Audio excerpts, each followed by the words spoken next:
Hey you, so on this video, important gold and silver questions answered. This is going to be like a follow-up to my top 3 gold and silver questions answered, but all I'm doing, it might become a series, is that I'm bundling maybe a bunch of concepts that would have been videos into one video. So what I'm going to do in the description below the video, I'm going to put down what I'm going to be discussing in the video. So before we start that, I'd love to say, if you haven't done so already and you like what you hear, please do go ahead and subscribe, and also let me know your thoughts and opinions on the topics that I'm going to be raising in this video. On this video of important gold and silver questions answered, the topics are going to be as seen below. Who's going to buy your collector coins at a later date? Second topic will be, will the Queen's Beast series be legendary, or will the Royal Mint ruin it? And then the third topic will be, how low can silver go?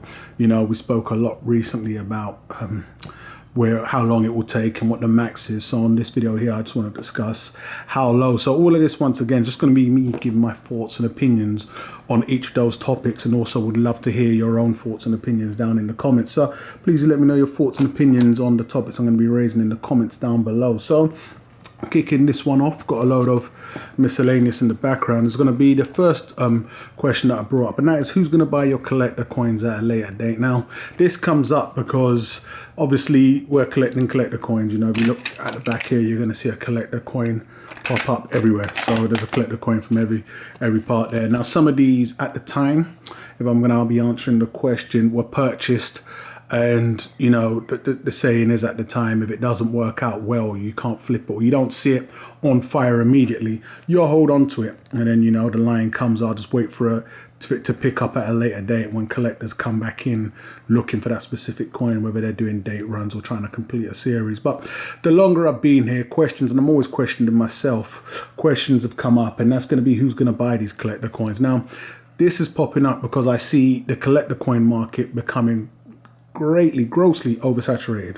Way too many coins, and that it's diluting the series in general. And mints, we've all seen the mints now with their new model, even the Perth mint, where they're talking 25,000, 50k. We've done lots of talking on this in previous videos, but I feel it's technically killed off the old model. Yes, you know, demand will always outstrip a capped mintage, meaning if you had a coin of a 1 million mintage, and these are worldwide releases, not to forget, if demand was there, it could be 2 million. You know, they're going to sell out instantly and it can appreciate. But what I've seen today is the coin collecting market has taken a hit, just like any other category of collecting, you know, whether it's comic books, bottle caps and stamps, or whatever it may be. I think it's taking a hit for tomorrow's generation. And these are the guys that normally keep these things going on. Talking just on that, you know, it isn't what it used to be. You know, once upon a time when these things were the only things that a child or someone would really hype about. And once again, if it doesn't apply to you, then, you know, this doesn't apply to you. But from what I can see from the majority of the kids these days, they're not too into a lot of the things that I was into. I'll break it down to this. If I was younger and I had an iPad in my life, would my childhood being as adventurous? And this is what I'm getting at. I think today's young minds and even old minds are occupied from the smartphones. Once again, it's always going to be the same thing, but there's so much at your fingertips these days that can occupy your mind. You could damn near cross the entire oceans. That, you know, things that used to draw people in, get them together, you know, generational things where, you know, your dad may have collected and now you collect, those kind of things are put on the back burner. And I think it's just a part of moving on, evolving. You know, as much as you may not like it, there's always going to be a good and a bad side to evolution and progression.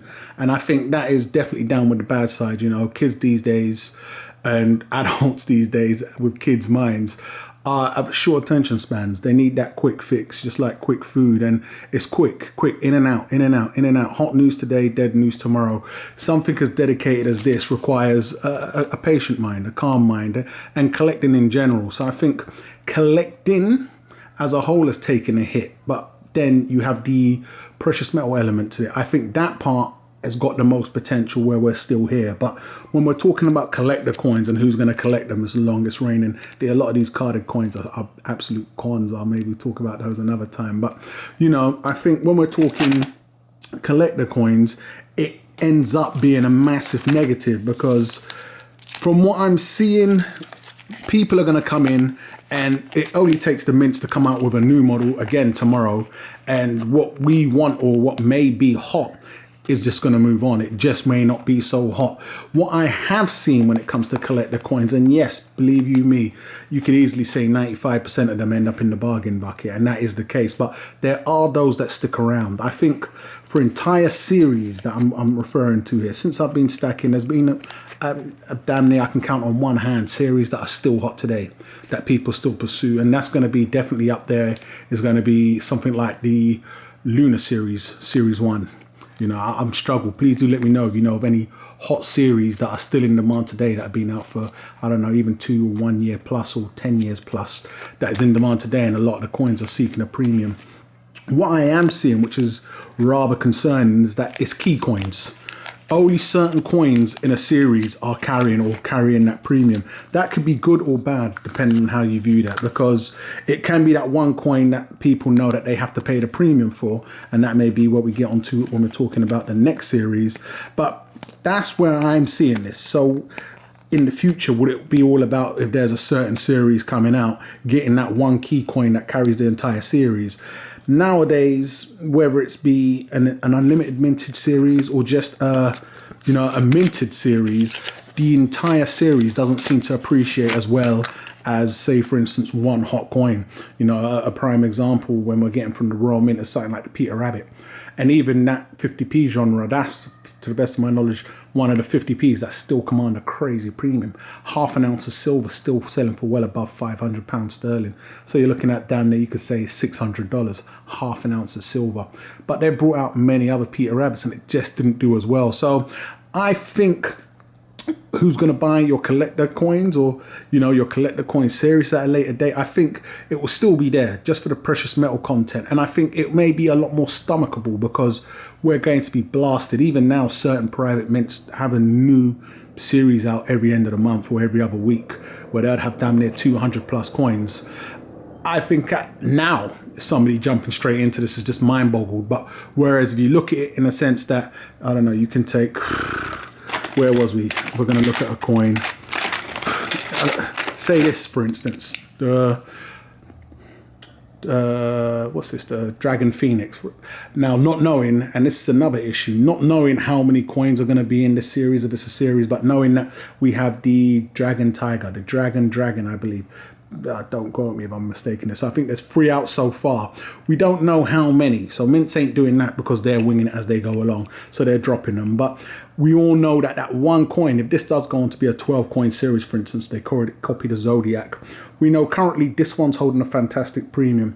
This was one of those coins that fell into the first to release. That's not necessarily always the case. But this was also a coin that came out with the first 50k mintage model.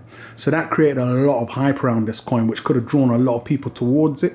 50k is still a very high number. We're looking at 15k on something like the Queen's and Revenge, but it found happy homes. That also plays a massive role. So I think certain coins can be key coins, and it's stomachable for collectors that come at a later date, because of this series. When you have the Dragon, Tiger Dragon, and all the rest, and the Dragon Phoenix, if it's a 10 coin series, if somebody knows that they can pick up the other 9 coins, for instance, relatively for what they came out for, and the only one they have to pay a premium for, it becomes stomachable. That's what I potentially see. Just, who knows, just my own thoughts and opinions here, but it's looking more like that. Even when you look at something like the Queen's B series, you run into people and they say, well, there was one coin I had to end up paying a premium for. And I think that can actually save the coin collecting world, or aspect of collecting, because if every coin was appreciated or was expensive as, for instance, the first coin, or whichever coin becomes that key coin, if you're talking the Rwandan lunar coins, the Rooster, well, then that could definitely be a turn-off, especially when you're on, Lunar Series or Random Lunar Series 2 or 3, and then you get a sudden influx or flood of people coming back in. So I think that model is how it's looking. So who's going to buy it, or buy your collector coin or collector coin series? I think there will be buyers, as long as the series is blazing hot. But if it's a series, if you look at the Lunar Series 2 as a prime example, I was collecting a lot of those coins, and it'd be fantastic to hear from people that did end up completing sets. At one point I wanted to do, a complete run of the 3 coin sets and silver. I had the 2 ounce proof sets, and then a few more. And halfway through, I started noticing where it was going in terms of, just the oversaturation and lack of interest. And I sold out on a lot of my positions there. But, right now you could technically go back, and I don't think there's too many, maybe a certain size. But from the 1 ounce, you just go back and collect the 1 ounces. You could do that. If you wanted the free coin sets, they're hard to find-ish. But then would you really want to, is there a lot of interest? Because there doesn't seem to be too much interest when somebody puts them up. I can find them, but it's like, is the demand there? Is somebody going to really want to go back and backtrack and pick them up? The Mint has just brought out those new fancy snazzy black boxes of the free coin sets and even the 1 coin sets.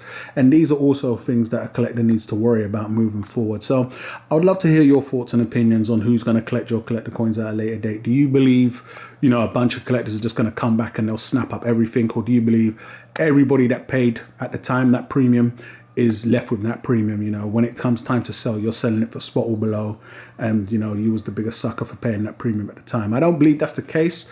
I personally feel like there's going to be key coins, regardless if it's a massive series like Lunar Series 2 or anything moving forward, even the Queen's Beasts and anything moving forward. But it's going to be very interesting because there's a lot of coins that I hold that could be left saying, waiting for the crowd to come back and maybe I can offload it to them. So that's going to be me topping up on that one there on who's going to buy your collector coin. So jumping on to who, will the Queen's Beast series be legendary or will the Royal Mint ruin it? Coming straight off the back of the one we were just speaking on. I think currently the Queen's Beast series is very good. It's an epic series, and that it has the potential to go on to be a fantastic collector coin series just because of the mint it's even came out of. I just mentioned the Perth Mint Lunar Series 1. Now, Perth Mint are known for making collector coins. So not saying they don't have that prestige, but they don't have the same prestige as the Royal Mint. A lot of the Royal Mint coins have just gone on to do well in auctions because they're older coins. I don't think at the time they was made as collector coins, even though they did do a lot of proved coins, but nowhere to the level of what they're doing now. Now, why I say will the Royal Mint ruin it is because they've had coins out where it was hit and miss. They're clearly just playing with the mintage numbers or even with the coins and the lineup to see how well it does. But currently, I think the last thing the Mint, the board, whoever release or gives the okay for these are worrying about is it going to hurt the current collector? And when I say that, I mean, they can say, hey, let's pump out the same amount of coins again and put a privy on it, but put a mintage on it. They focus when selling to you on a mintage number, but they don't focus on oversaturating and actually killing the value of what you currently have. So they don't really care about that. It's their job to sell you these collector coins. So they work on the old model in that you're collectors and they're making collector coins, and they feel everybody should have their collector coins. With the amount of coins they're pumping out, when they have a hit, they're known to really, squeeze the blood out of the stone. And why I think they can ruin it is that with the amount of collector coins they've got coming out, they may do exactly what I just mentioned. They may do an ultimate collection and privy them out, or just redo a second Queen's Beast series. Although many have said due to technicalities they can't if Lizzie isn't around, or they may do a King's Beast series. I don't believe there's no heraldic beasts that associated. It would be a lot better. What we would love is for it to come to an end, and that's that. And then them do another series and the Queen's Beast series appreciate. It's also suffering, if you could call it that, from what I just mentioned in the previous topic, in that at the moment it's a key coin series, and we all know what that is. We all know the certain key coins right now in the 2 ounce bullion are the Lion and the Griffin. Whether we've had mintage numbers on that and they're just the two lowest for whichever reasons. I think that alone, on coming from that mint, can be a good thing once again, because it enables a lot of people to get into the series and only have to pay a premium for those two coins here. Touching upon that, moving forward, what will it be? If you have those two coins, would you be much better off holding on to them for the extremely long term and just watching them appreciate more? I can only see them going up just from both releasing that year, and what a coincidence that they're both down. But what would a Royal Mint do from there? Would they do the unthinkable and go on to maybe produce more of the Lions, for instance, and restrike some of the Lions? So it's interesting to see what they're going to do, but currently as it stands, I don't have too much faith in the Mint. I know they're infamous for really, just churning out and, taking advantage, being very opportunistic when it comes to hits that they have. easily that's their biggest hit, the Queen's B series, hands down. I know dealers worldwide love them. I've seen since the past 2 months of release of this video, them release a lot of coins, and it's made absolutely no noise whatsoever. They're falling flat on their face. Even a lot of the 50p's have run out of steam. So they've always got the Queen's B series to worry about and fall back on. And that's worrying because the mint need to make money, and if they can't make money off of new releases, what do? They make money off of old releases. In which terms? Well, then they just overproduce, oversaturate. The mint will find a way to keep this series going on where it ends up affecting the current holder. And like I said, I don't think they're worrying about oversaturating. I think they're more concerned about, hey, we've got the Lion and the Griffin, for instance, in a special 1 ounce in BU, and this is what it is. Who knows what they're going to do? But let me know your thoughts and opinions on whether you think the Queen's B series is going to be legendary and it will be left as is, or if you think the Royal Mint will interfere in some type of way and go on to ruin it. So please do let me know your thoughts and opinions on that. Now, touching upon the last topic that I'm going to be speaking on, and that is going to be how low can silver go. Now, silver, as I've mentioned, we've done many videos talking about how long I think it will take. You know, with me and silver, it's never been will it blow up in price, but when will it blow up in price? So that's why I'm invested, because I have a lot of faith in silver blowing up in price. But, you know, there's not that much conversation on how low can it go. If it goes bad from here, it goes down from here. I've seen many talk in the past, and that, you know, we're going to be seeing single digit and it's going to be down in the dumps. Since I've been around it, we was damn near close to single digits, or just borderline single digits when I first got into stacking. But I'd love to put out there, how low do you think silver can go? Or do you think it's only up from here? Now, it's interesting because I feel like we're going to move sideways from where we currently are. Anywhere between what we've seen as of recent, from $13 to $20, i.e., you know, £11 to £16, and just move from there and just dwindle around there. But I've never really thought about, can it really dump into the single digits? You know, £8, $9. Can we go down to those levels? If so, where do you see it going? One thing I will say about that is that if it did go down to those levels, I would be an extreme aggressive buyer. I'll be buying a lot. I would divert some of the funds I've currently got tied up in cryptos into coming back in more aggressively. You know, a big shout out to all of those old timers and the wise ones that were able to capitalize on silver when it was those prices a lot later, you know, many decades ago. I've heard many talk about when silver was $5 and stuff like that, spot price. It's unbelievable. Of course, you didn't have a lot of the collector coins that were out now that you could really take an advantage of. You know, I remember speaking to someone mentioning those prices and saying, why didn't you lock on the Luna One? And it was like, it was just, you know, a big gimmick at the time that I wasn't interested in. They wish they did. But seeing what I've seen now on the current highs, I would most definitely be an aggressive purchaser of a lot of coins, and not to forget what gold would be down in the dumps also. But just speaking on silver, if we saw single digits before I call a number, I would definitely be purchasing extremely aggressively. I, funnily enough, want that a lot more and get more excited about that than seeing a high or a peak anytime soon. You know, I don't understand or believe we're going to be seeing a massive peak in silver spot price anytime soon. I think, as I've mentioned, we're going to be sitting where we are, just coasting along, you know, drifting along. No big massive gale wind to push us along, just, you know, stalling about. But if I was going to call a price, I would say it would be great to see an £8, you know, give or take $9 or £7. Those, the lower the single digit, the better for me. Either or, it would be fantastic. But I would call that anything lower. Listen, too low wouldn't be too scary for me. I would not, because I've been here and I'm going to be here long term. I'm in already. You know, from there I wouldn't get scared, and I've already mentioned that's the time to buy, right? When it hits the dumps and a lot of people are jumping or, you know, abandoning ship, I'll be an extreme aggressive buyer. But I can't see it going low, but if I did see it going low, I'd call a number now and say £7. So give or take $9 anywhere within the next 2 years. If it was to go low, that's where I see it going. But let me know your thoughts and opinions on how low you think silver can go. So I'm going to wrap this video up, guys. So once again, would love to hear your thoughts and opinions on who's going to buy your collector coins or coin, you know, at a later date. Do you think the Queen's B series will be legendary, or you think the Royal Mint will ruin it? And how low can silver go? So let me know your thoughts and opinions in the comments, guys. Please do go ahead and subscribe if you haven't done so already, and I'll catch you guys on the rebound.